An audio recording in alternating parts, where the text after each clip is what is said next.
اور پھر جب میں نے اسلام کے حجاب کے کانسیپٹ کو دیکھا، میں سوچ رہا تھا کہ اس کا مقصد کیا ہے، اور میں نے کہا کہ آپ کے خیال میں اس کا کیا مقصد ہوگا؟ میں نے سوچا یہ اس لیے ہے تاکہ خواتین پبلک میں اپنے جسم کی نمائش نہ کریں اور با پردہ رہے، حجاب اور جلباب وغیرہ کا استعمال۔ اچھا، تو مطلب اسلام سوسائٹی میں سیکسولیٹی کو پبلک کی نظر سے دور رکھنا چاہتا ہے، اسے پرائیویٹ رکھنا چاہتا ہے، کیونکہ سیکسولیٹی کے حوالے سے آپ کچھ بھی پبلک میں نہیں کر سکتے۔ آپ کام پر جانا چاہتے ہیں، آپ یونیورسٹی جانا چاہتے ہیں، لیکن سیکسولیٹی آپ کی توجہ کیوں بھٹکاتی ہے؟ آپ اس کو پبلک میں توجہ بھٹکانے کی اجازت دیں ہی کیوں؟ یہ ٹھیک نہیں ہے۔ اس سے سوسائٹی میں ایشوز بنتے ہیں جن سے میں مغرب میں پلنے بڑھنے کی وجہ سے پہلے ہی آگاہ تھا۔ تب مجھے سمجھ آئی کہ اس کی سینس بنتی ہے۔ پھر اچانک مجھ پر راز کھلا کہ اگر زندگی کا کوئی مقصد ہے اور یہ مقصد نوع انسانی کے لیے ہے تو یقیناً اس کو انسانی زندگی کے ہر پہلو کا احاطہ کرنا چاہیے۔ یہ نہیں کہ صرف ہفتے میں ایک دفعہ یعنی جمعے کے دن یا پھر اتوار کو چرچ چلے جانا چاہیے، بلکہ زندگی کے ہر رخ کا بشمول سوسائٹی۔ اس حوالے سے اسلام ایک مکمل مذہب معلوم ہوتا ہے، اور اگر کوئی مذہب یا عقیدہ سچا ہے تو وہ بھی کم و بیش ایسا ہی ہوگا۔ اور پھر میں نے اور سوالات اٹھانا شروع کر دیے۔ میں نے صرف اسی بات پر اسلام قبول نہیں کیا بلکہ میں نے مزید سوالات اٹھائے، اور مجھے ان سب کے ایسے جوابات بھی ملے جس نے مجھے جھنجھوڑ کر رکھ دیا، اور آخرکار میں نے تسلیم کر لیا کہ اسلام ہی سچا ہے۔ دراصل میں نے اسلام کو اسی طرح رد کرنے کی کوشش کی جیسا کہ اس سے پہلے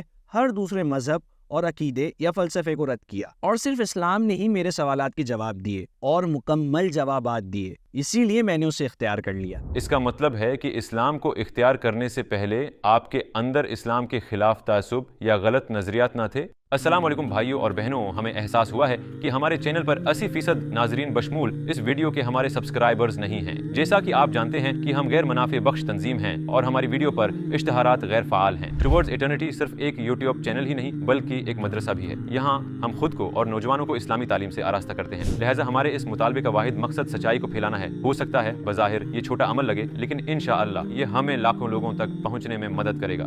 آئیے اب لائک اور سبسکرائب بٹن پر کلک کریں اور ساتھ مل کر ٹوورڈز ایٹرنٹی کا سفر کریں۔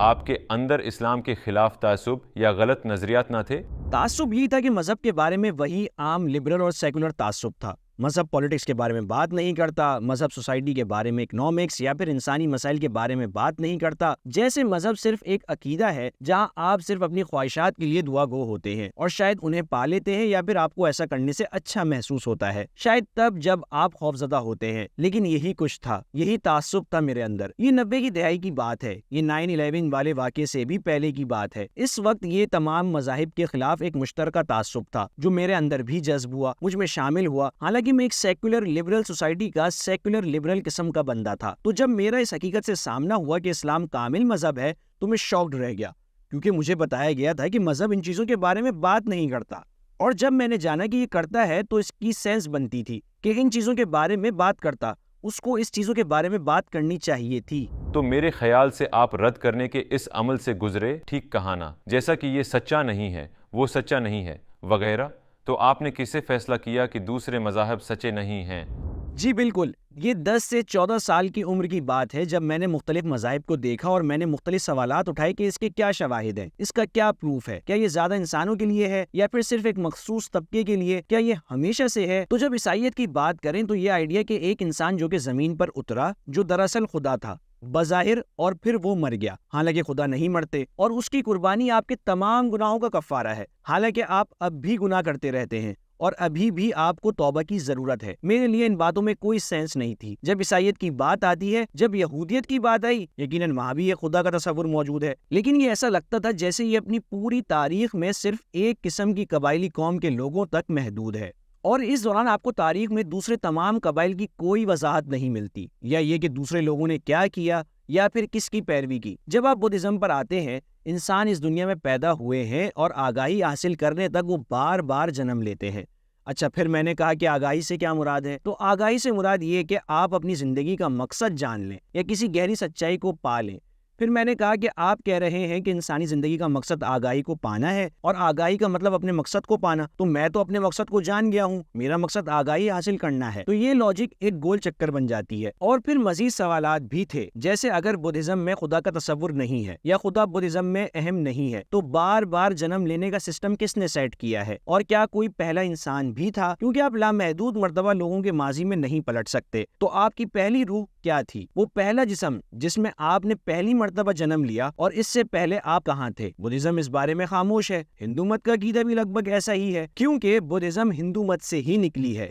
ہندو مت کے مرکزی دھارے کا عقیدہ یہی ہے کہ ایک خدا تھا جس سے ہم آئے ہیں، لیکن ہم اسی خدا کا حصہ ہوا کرتے تھے، اور خدا کس طرح سے ایسے ٹکڑوں میں تقسیم ہو جاتا ہے جو خود بے بس اور لا علم ہے، لہٰذا خدا کا ہی ایک حصہ بے بس اور لا علم ہے، اور پھر آپ بار بار جنم لیتے ہیں، آپ پیدا ہوتے ہیں، مر جاتے ہیں، پھر پیدا ہوتے ہیں، پھر مر جاتے ہیں، جب تک کہ آپ کو خدا کی طرف واپسی کا راستہ نہ مل جائے، لیکن آپ خدا کا حصہ ہیں۔ اس بات کی کس طرح سے کوئی سینس ہی نہیں بنتی، اور خدا ٹکڑوں میں تقسیم ہوتا ہے، ایک ابدی لامحدود خالق ٹکڑوں میں تقسیم ہو سکتا ہے، اور پھر یہ ٹکڑے فانی اور محدود ہیں، اس کی بھی سینس نہیں بنتی۔ تو مختلف مذاہب اور عقیدوں کی ریسرچ میں اسی قسم کے پروسیس سے گزر رہا تھا، اور الحاد بھی اس لسٹ میں شامل تھا، ٹھیک کہانا، تو آپ نے اسے بھی ایسے ہی رد کیا؟ اچھا، میرے مطابق میں ایک روایتی تعصب کا شکار تھا کہ ایک مقام پر آ کر سائنس ہی ہر سوال کا جواب دے سکتی ہے۔ مطلب میں ہمیشہ سے سائنس میں انٹرسٹڈ رہا اور ابھی بھی ہوں۔ جب کبھی میں سائنس اور فزکس بیسڈ سبجیکٹس کے لیے یونیورسٹی گیا، میں نے ہمیشہ اچھے گریڈز لیے، لیکن یہ نظریہ کہ سائنس ہی تمام سوالات کے جوابات دے سکتی ہے ایک ایسا مفروضہ تھا جو مجھے اس سوسائٹی میں پڑھایا گیا جہاں میں رہتا تھا، لیکن سائنس میٹر سے آگے کی وضاحت نہیں کر سکتی۔ یہ بس صرف یہی بتاتی ہے کہ میٹر کیسے بیہیو کرتا ہے،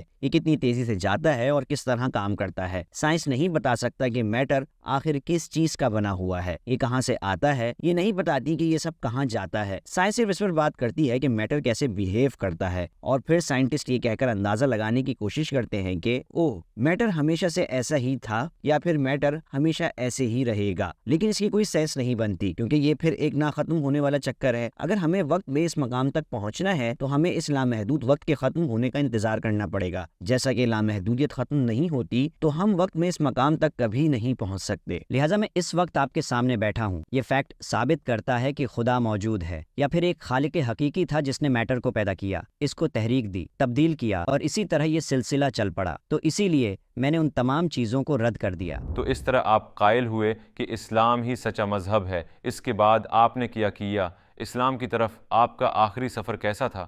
کیا آپ ہمیں اس فیز کے بارے میں بتائیں گے؟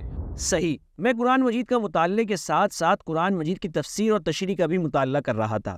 اس کے ساتھ اسلام کے بارے میں مختلف کتابوں کا مطالعہ کر رہا تھا۔ جب مجھے کوئی ایسی بات ملتی جس کی کوئی سینس نہیں بنتی تو میں اس پر کافی عرصے تک غور و فکر کرتا، اور مجھے محسوس ہوتا کہ اس ٹیکسٹ کی کوئی سینس نہیں بنتی، لیکن میں اسے ایک مفروضے کے طور پر لیتا، اور یہ مفروضہ مجھے بتاتا کہ میں اس چیز کو صحیح طور پر سمجھ نہیں پایا۔ لہٰذا قرآن مجید کے مطالعے کے پروسیس نے مجھے ان تمام مفروضوں سے آزاد کر دیا جو کہ میں نے گھڑے تھے، اور اس بوجھ سے بھی جو میں اسلام میں داخل ہوتے وقت اپنے ساتھ لے کر آیا تھا۔ تو الحمدللہ میرا اسلام قبول کرنے اور مسلمان بننے کے اقدام واقعی ایسے تھے جس میں میں انٹرسٹڈ تھا۔ میں واقعی متاثر ہوا، یہ کچھ ایسا لگتا ہے جو سچ ہو سکتا ہے، تو پھر میں نے اسی مفروضے کی بنیاد پر قدم بڑھا کر اسے اختیار کیا۔ لہٰذا مفروضہ ایسی چیز ہے کہ جس کے بارے میں آپ کو یقین ہے کہ یہی بہترین جواب ہے، لیکن آپ 100% مطمئن نہیں ہوتے، شاید اس سے بہتر بھی جواب موجود ہو، لیکن آپ کے پاس جتنے بھی شواہد موجود ہے اس کی روح سے یہی بہترین جواب ہے۔ اور پھر اس سے گزر کر جب میری نالج میں دن بدن اضافہ ہوا اور میں نے کچھ ایسے سوالات اٹھانا شروع کیے جیسے کہ کیا ہوتا اگر ایسا ہوتا یا ویسا ہوتا، آپ کہہ سکتے ہیں کہ میں ایک مذہب بنا رہا تھا، اور اس کے لیے میں اسلام کو ایک بنیاد کے طور پر لے رہا تھا، لیکن میں اس میں کچھ تبدیلیاں چاہتا تھا۔ کیا یہ اس طرح سے مزید اچھا یا بہتر ہو سکتا تھا؟ اور میں اس پروسیس سے گزرا۔ میں نے محسوس کیا کہ ہر دفعہ جب بھی میں نے اس میں کسی بھی قسم کی تبدیلی کی کوشش کی تو اس کا انجام تضاد پر ہوا، یا پھر ایسی کسی بات پر جس کی کوئی سینس نہیں بنتی۔ اور پھر مجھے احساس ہوا کہ اسلام کس طرح سے کائنات کی وضاحت کرتا ہے، انسانوں کی موجودگی کی، جانوروں اور سیاروں کی موجودگی کی، ہر چیز کی، چاہے وہ خوشی ہو یا غم یا پھر آپ۔ مطلب ایک محدود عرصے کی زندگی میں اس مقام پر صرف اسلام ہی ہمیں ان تمام چیزوں کے ایسے جوابات دیتا ہے کہ ان سب کے لیے اس سے بہتر جوابات دینا ممکن ہی نہیں۔ تو آخر کار میں اس نتیجے پر پہنچا کہ حقیقت میں اسلام ہی وہ ممکنہ وضاحت ہے، اور پھر مجھے یقین آ گیا، پھر مجھے دین اسلام پر مکمل یقین آ گیا۔ تو آپ کی آخری بات یہ تھی، ٹھیک ہے اب میں کل جا کر مسلمان ہو جاؤں گا، یہ فیصلہ آپ نے کیسے کیا؟ اچھا، میں اس وقت 14 سال کا تھا اور اس وقت میں نے اسلام کو ایک مفروضے کی طرح قبول کیا، یعنی وہ بہترین وضاحت جو میں جانتا تھا۔ تو بطور ایک ایسے انسان جو کہ مقصد کی تلاش میں ہے، میں بہترین وضاحت کی پیروی کرنے کا پابند تھا، اور مجھے اسلام میں کوئی تضاد نظر نہیں آیا، تو کوئی وجہ باقی نہ رہی کہ میں اس کا انکار کرتا۔ لیکن مجھے یہ پتہ نہیں تھا کہ اسلام قبول کرنے کے لیے باضابطہ طور پر شہادت کی تصدیق کرنا ضروری ہے۔ میں سمجھا یہ کچھ ایسا ہے کہ بس آپ اس پر ایمان لے آئیں، تو میں نے بس یہ کہا کہ مجھے اس پر یقین آ گیا۔ تو میرا شہادت دینا کچھ ایسا تھا کہ میں بس اپنی اپنی والدہ کے پاس گیا اور کہا امی میرے خیال سے میں مسلمان بنوں گا. تو بنیادی طور پر یہی میری شہادت تھی. اور آپ کو پتا ہے کہ میری ماں ایک سیکولر بیک گراؤنڈ سے تھی, لیکن لبرل سیکولر بیک گراؤنڈ سے جہاں مذہب کی کوئی اہمیت نہیں ہوتی, تو ان کے لیے واقعی یہ کوئی بڑا مسئلہ نہیں تھا. انہوں نے یہی خیال کیا کہ میں بس ایک فیز سے گزر رہا ہوں, کیونکہ والدین ویسے بھی اپنے بچوں کو مختلف فیز سے گزرتا دیکھتے ہیں جس میں بچے مختلف قسم کی چیزیں اور مشغلے اختیار کرتے ہیں. تو انہوں نے میرے اس فیصلے کو ایک مشغلے کے طور پر لیا, اور تقریباً 30 سال بعد میرے خیال سے اب جا کر ان کو یہ احساس ہوا ہے کہ یہ مشغلے سے آگے کی کوئی چیز ہے. بذات خود زندگی ہے. بالکل جی, الحمدللہ.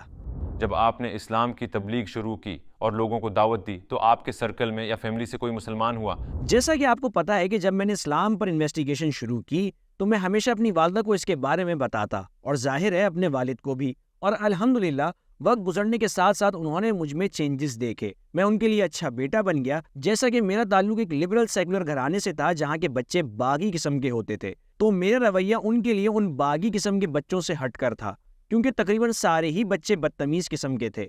لیکن مغربی تہذیب کے پروردہ بچوں کی بدتمیزی کچھ اور ہی تھی. باقی کلچر اور عقیدوں کی نسبت ان کا اپنے والدین کے ساتھ بدتمیز رویہ ہوتا تھا. جب مجھے اپنی زندگی کا مقصد معلوم ہو گیا تو مجھے اپنے راستے کی غلطیاں دکھائی دینے لگی, اور میں نے دیکھا کہ میں اپنے والدین کا زیادہ شکر گزار بن گیا کہ جو کچھ انہوں نے میرے لیے کیا. لیکن جب میرے والدین نے دیکھا کہ ان کا بیٹا اب زیادہ محنتی, با اخلاق, اچھے طور طریقوں والا ہو گیا ہے, یقیناً میں پرفیکٹ نہیں تھا, لیکن انہوں نے میرے اندر ریڈیکل چینجز دیکھے, تو وہ کس طرح برا مان سکتے تھے؟ ٹھیک کیوں کر اس سے خوفزدہ ہو سکتے تھے؟ میرے خیال سے ادب سے ہم وہ کچھ پا لیتے ہیں جو بعض اوقات نظریات سے ممکن نہیں ہوتا. لوگ صرف آپ کے ادب اور اخلاق میں چینجز دیکھتے ہیں اور متاثر ہو جاتے ہیں, اور ان کے دل آپ کی طرف راغب ہو جاتے ہیں.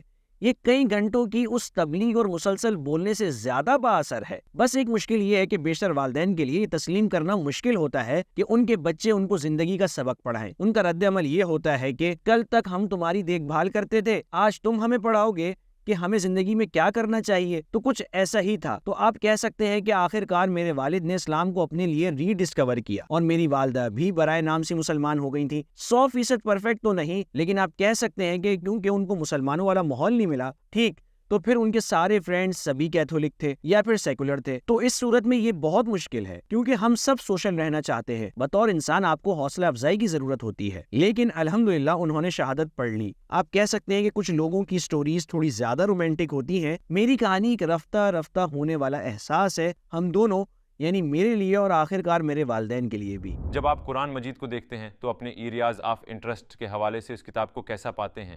جب آپ قرآن مجید کا مطالعہ کرتے ہیں تو یہ مطالعہ دوسری ہر اس کتاب سے مختلف ہوتا ہے جو آپ نے کبھی پڑھی. حتیٰ کہ جب آپ ٹرانسلیشن دیکھتے ہیں تو آپ جان جاتے ہیں کہ کوئی بہت قابل انسان بھی ایسی تحریر نہیں لکھ سکتا, کیونکہ عام طور پر جو لوگ کتابیں لکھنے اور تحریر میں بہت اچھے ہوتے ہیں ان کے پاس اپنی معلومات کو فٹ کرنے کے لیے محدود قسم کے سٹرکچرز ہوتے ہیں.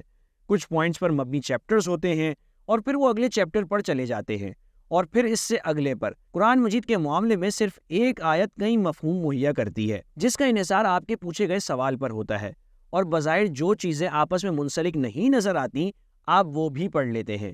لیکن آپ کہیں پیچھے اپنے ذہن میں بات محسوس کرتے ہیں کہ اس سب کے پیچھے ایک اسٹرکچر ہے. قرآن مجید پڑھنے والوں کو میں یہ مشورہ دوں گا کہ قرآن مجید سے گفتگو کریں, صرف پڑھائی نہ کریں, سوالات پوچھیں. آپ شاید یہ سوچیں کہ میں نے کتاب سے سوال پوچھے, ایک کتاب کس طرح جواب دے سکتی ہے, لیکن آپ حیران ہو جائیں گے کہ کیسے ایک آیت جو آپ کے خیال میں بہت بیسک ہے کوئی زیادہ وضاحتیں بھی پیش نہیں کرتی, کسی سوال کا ایسا جواب کیسے دے سکتی ہے جو آپ نے کبھی سوچا بھی نہ تھا. یہ ایک ایسی کتاب ہے جسے آپ بار بار پڑھ سکتے ہیں, دوبارہ اور پھر دوبارہ. آج کل مسلمان قرآن مجید میں مفہوم سمجھنے سے زیادہ آواز پر توجہ دیتے ہیں, حتیٰ کہ اس بارے میں ایک حدیث بھی ہے, مطلب یہ حدیث ضعیف ہے, مجھے یہ نہیں پتا, لیکن یہ کچھ غور طلب چیزوں کی پیش گوئی کرتی ہے. یہ بتاتی ہے کہ حضرت محمد صلی اللہ علیہ وسلم کے دور میں مسلمان قرآن مجید کے مفہوم میں زیادہ دلچسپی رکھتے تھے. ایک وقت ایسا آئے گا کہ جب مسلمان قرآن مجید کے مفہوم کے بجائے اس کے تلفظ اور ادائیگی پر زیادہ توجہ دیں گے. میرے خیال میں ہمیں اس کے الٹ کرنا چاہیے. قرآن مجید سے سوال پوچھیں, ڈسکشن کریں, سوال پوچھیں کہ قرآن مجید میں کسی دوسرے لفظ کے بجائے اس لفظ کا استعمال کیوں ہوا.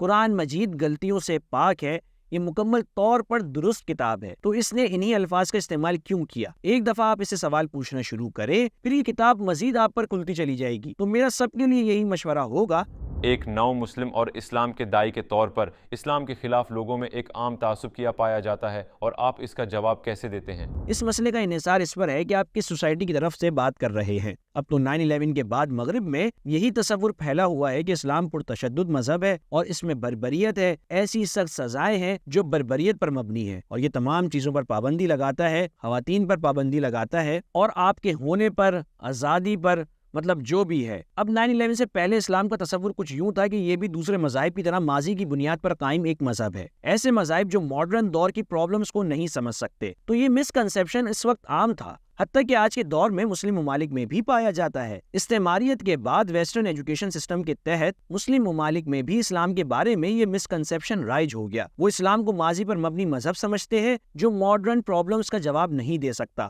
حالانکہ اسلام ماڈرن پرابلمز کا جواب اس حل سے بھی بہتر دے سکتا ہے جو مغرب پیش کرتا ہے، لیکن ہمیں احساس نہیں ہے۔ ہم سوچتے ہیں کہ یہ صرف دن میں 5 وقت نماز پڑھنے تک ہے، اس میں صرف نماز جمعہ کا ذکر ہے، یہ صرف قرآن مجید کی تجوید اور ادائیگی پر زور دیتا ہے۔ اسلام اس سے کہیں زیادہ ہے، یہ ایک مکمل ضابطہ حیات ہے۔ ہم دیکھتے ہیں کہ کچھ لوگ واضح نشانیاں دیکھنے کے بعد بھی اسلام قبول نہیں کرتے۔ آپ کے خیال میں اس کی کیا وجہ ہو سکتی ہے؟ یہ ایک مکمل ضابطہ حیات ہے۔ میرے مطابق ایسے لوگوں کی 2 اقسام ہیں جو اسلام کو رد کرتے ہیں۔ ایک تو ظاہر ہے وہ لوگ ہیں، آپ کہہ سکتے ہیں کہ ان کی اپنی ایموشنل ریزن ہے، وہ پہلے ہی انویسٹمنٹ کر چکے ہیں۔ یہ سنک اینڈ کوسٹ فیلیسی کہلاتا ہے، جہاں ہم جاتے ہیں یہ وہی ہے جو آپ انویسٹ کرتے ہیں۔ اگر آپ پہلے ہی ایک غلط جگہ پر اپنا سارا وقت، کوششیں، اپنی زندگی، اپنی امیدیں اور اپنے خواب خرچ کر چکے ہیں تو اب آپ اس جگہ کو چھوڑنا نہیں چاہیں گے، کیونکہ آپ پہلے ہی سب کچھ داؤ پر لگا چکے ہیں۔ آپ اب اسی پر انویسٹمنٹ کرنا چاہیں گے۔ دوسری قسم کے لوگ وہ ہیں جن میں مجھے زیادہ دلچسپی ہے۔ یہ وہ لوگ ہیں جن کے اپنے مفروضے ہوتے ہیں، اور یہی مفروضے ان کو اسلام کی سچائی دیکھنے سے روکتے ہیں۔ لوگ فرض کرتے ہیں، وہ کہتے ہیں یہاں بہت سے مختلف مذاہب ہیں، خدا کے بارے میں بہت سے نظریات ہیں، تو یقیناً سبھی غلط ہوں گے۔ ٹھیک، تو یہ ایک مفروضہ ہے، اور یہ بہت سے ملحدوں میں بہت عام مفروضہ ہے، لیکن میں ان کی توجہ اس طرح دلانا چاہتا ہوں کہ ٹھیک ہے، ماضی میں سورج کے بارے میں بہت سی تھیوریز تھیں کہ کیا یہ ایک فلیٹ ڈش کی طرح ہے، یا پھر الٹے پیالے کی طرح، ایک آگ کا پیالہ، یا گیند کی طرح۔ تو کیا کسی نے ایسا کہا کہ اچھا سورج کے بارے میں تو بہت سی مختلف تھیوریز ہیں، اس لیے سورج کا وجود ہے ہی نہیں؟ حالانکہ ان میں سے کوئی بھی درست نہیں تھی، سب غلط ہے۔ تو صرف مختلف آئیڈیاز ہونے کا مطلب یہ نہیں کہ یہ سب غلط ہے۔ جی ہاں، یہ ایک مفروضہ ہے۔ تو اسلام میں ہم یہ نہیں کہتے کہ ایک خدا کے لیے استعمال ہونے والا ہر لفظ ہر دوسرے کلچر یا ساری سویلائزیشن میں غلط ہے۔ ہم صرف اتنا کہتے ہیں کہ ان کے خدا کے بارے میں پیش کردہ سارے تصورات درست نہیں ہیں۔ اگر آپ ٹرینٹی پر یقین رکھتے ہیں، یا پھر اس پر کہ خدا ٹکڑوں میں تقسیم ہے، یا کئی خداؤں پر یقین رکھتے ہیں، یا خدا کی کوئی فیملی ہے، تو یہ سب غلط ہے۔ لیکن اگر آپ ایک خدا پر یقین رکھتے ہیں تو چاہے آپ کی پوری تاریخ اسے کچھ بھی پکارے، آپ اسے اللہ پکارے یا الوک، چاہے آپ اسے دیوتا پکارے یا ایشور، ٹھیک، سب الفاظ ایک جیسے ہیں۔ آپ ایک ہی ذات کو مختلف زبانوں میں بیان کر رہے ہیں۔ تو یہ ایک ایسے مفروضے کی مثال ہے جو ایسے لوگوں کے لیے روڈ بلاک ثابت ہوتا ہے، اور جب ہمارا سامنا ملحدوں سے ہوتا ہے یا پھر دوسرے مذاہب کے لوگوں سے، تو ان میں جو مخلص ہوتے ہیں ان کو صرف ان کے مفروضے مسلمان بننے سے روکتے ہیں۔ تو انشاءاللہ ایک داعی کا عزم ان سب مفروضوں کا خاتمہ ہے، اور شہادت کیا کرتی ہے؟ شہادت کی ابتدا نفی سے ہوتی ہے، یہ کہتی ہے لا الہ، ٹھیک، یعنی کوئی معبود نہیں۔ یہ سارے بت، سارے انسان، سارے مجسمے، لکڑی کے ٹکڑے، یہ ساری چیزیں، چاہے آپ کسی آتش فشاں پہاڑ کی پرستش کرتے ہوں یا سورج یا چاند کی عبادت کرتے ہوں، یہ سب جھوٹے خدا ہیں، ٹھیک۔ تو یہاں سب خدا جھوٹے ہیں سوائے اس ایک خدا کے جو سب کا خالق ہے۔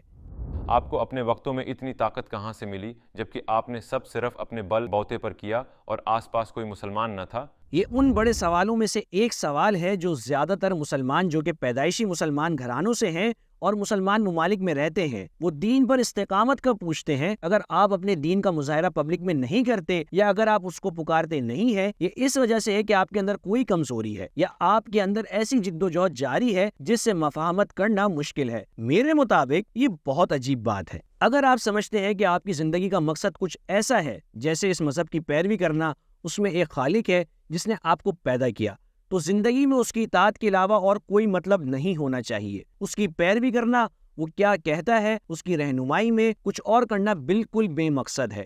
کیونکہ اگر میں اپنے والدین کی یا سوسائٹی کی پیروی کروں گا تو یہ چیزیں گزر جائیں گی. وہ میرے خدا نہیں ہے, انہوں نے مجھے نہیں بنایا, تو پھر اس کا کوئی مقصد نہیں. جب میں دیکھتا ہوں کہ مسلمان ان چیزوں میں مصروف ہیں تو یہ بات مجھے واقعی پریشان کرتی ہے, کیونکہ میں ایک مفروضے کے ساتھ آیا تھا اور بہت سے نو مسلم بھی ایسا کرتے ہیں. یہ صرف میں ہی نہیں, آپ کسی بھی نو مسلم سے پوچھ لیں, وہ بھی یہی کہیں گے کہ وہ شاکڈ رہ گئے جب وہ مسلم ورلڈ کو دیکھتے ہیں, کیونکہ ان کے لیے وہ جانتے تھے کہ اسلام سے پہلے کی زندگی کیا تھی اور بات کی کیا ہے. رہنمائی صرف یہی نہیں کہ آپ اب کیا کریں, یہ تو انسان کی اس دنیا میں موجودگی کا اصل مفہوم ہے. وہ انسان جس کی رسائی اس تک ہوئی اور اب وہ اس کو پا چکے ہیں. اب کسی اور چیز کی پیروی کرنا یہ تو بالکل بے مقصد ہوگا. یوں سمجھیں کہ کوئی جاب انٹرویو کے لیے کسی کارپوریٹ لا آفس یا اسی طرح کہیں گیا, وہ سوٹ پہن کر جاتے ہیں اور بہت اچھا انٹرویو دیتے ہیں, ان کو جاب مل گئی, اب وہ بہت سا پیسہ کمائیں گے اور عزت بھی خوب ملے گی. اب وہ جاب پر آتے ہیں اور کہتے ہیں کہ چلو آفس میں فٹ بال کھیلیں, اور کوئی کام نہیں کرتے.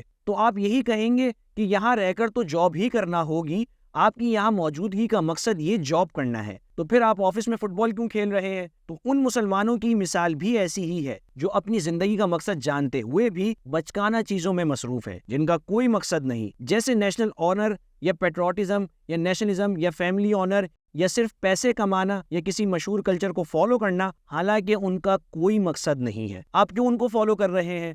ان کا کوئی پوائنٹ نہیں ہے. جب آپ ان جھوٹے خداؤں کی پیروی کرتے ہوئے مر جاتے ہیں تو آپ کی زندگی بے مقصد ہوگی. تو مجھ سے میری طاقت کا راز پوچھتے ہیں, میرا نہیں خیال کہ زیادہ طاقت کی ضرورت ہے. ہر چیز میں دین اسلام کو لاگو کرنے کے علاوہ اور کوئی بھی کام کرنا بے مقصد ہے. اگر آپ کو دنیا کے تمام غیر مسلموں سے بات کرنے کا موقع ملے اور آپ کے پاس صرف 1 منٹ ہو تو آپ کیا کہنا چاہیں گے؟